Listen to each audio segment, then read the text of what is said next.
Question 14a. A cylindrical water tank has base area 4 square meters. The depth of the water at time t is h. Okay, let's just draw a sketch so you see what's going on about. So that is 4 square meters, that area. Okay. And we've got water in it, and the depth is height h. Okay, so you've got this cylinder. Water is pouring in at 0.004 meters cubed per second, but it's leaking out at 0.0008 h. Don't miss that little h there. It's quite easy to not even see it as you read it. Okay. And we've got to show that this equation is true. So we've got to get to that equation. Right, so this is quite an awkward little question.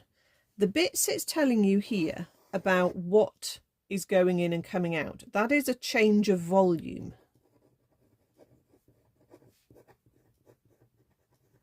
So we can write down that the rate of change of volume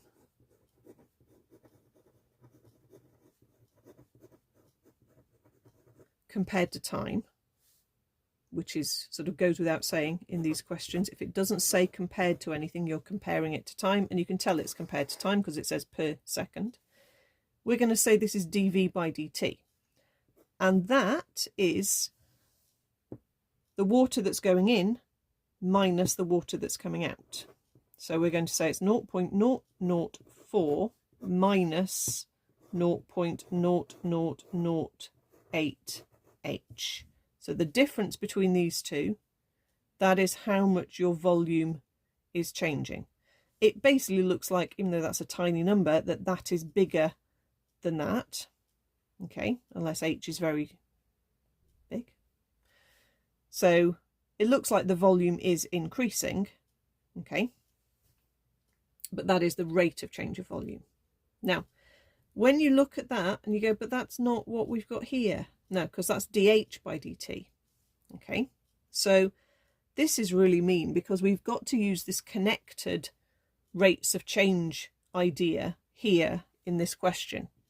We've got to make an expression for dH by dt, and it's this hint that they've given us. The volume of water we've actually got is the area times the height. So it's the 4 times the h. That's where that comes from. So we know that V is equal to 4H. So they didn't actually have to tell us that. They might have expected us to work that out. We can differentiate this, but differentiate V with respect to H to get dV by dH. And that is going to differentiate as a 4. And then we can use the chain rule to connect the differentials that we've got with the differential we're trying to find. Okay, so I'm going to set up the chain rule for the one that I'm basically in the end trying to find, dH by dt. But it doesn't really matter how you do it.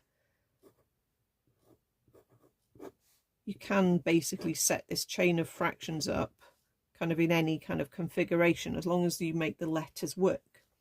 So when I say make the letters work, you've got to start with the dH on the top and finish with the dt on the bottom if you're trying to make dH over dt. So the only thing we've got with dH is this one, but it's the wrong way up. Fine, that's okay. So we'll flip that one over. And then we've got dV by dt, and that's fine. And those two should match the dV on the bottom there and the top there. So let's see what that gives us. dH by dt is equal to, so that one was flipped over, so we flip that over and get 1/4, multiplied by this thing,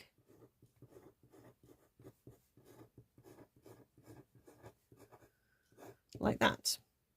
Now that doesn't quite look like what we're trying to get to, but remember that they've got a factor of 5,000 here. Okay, so let's just times by 5,000 on both sides. So we've got 5,000 dH by dt is 5,000 over 4 times 0.004 minus 0.0008h, and then hopefully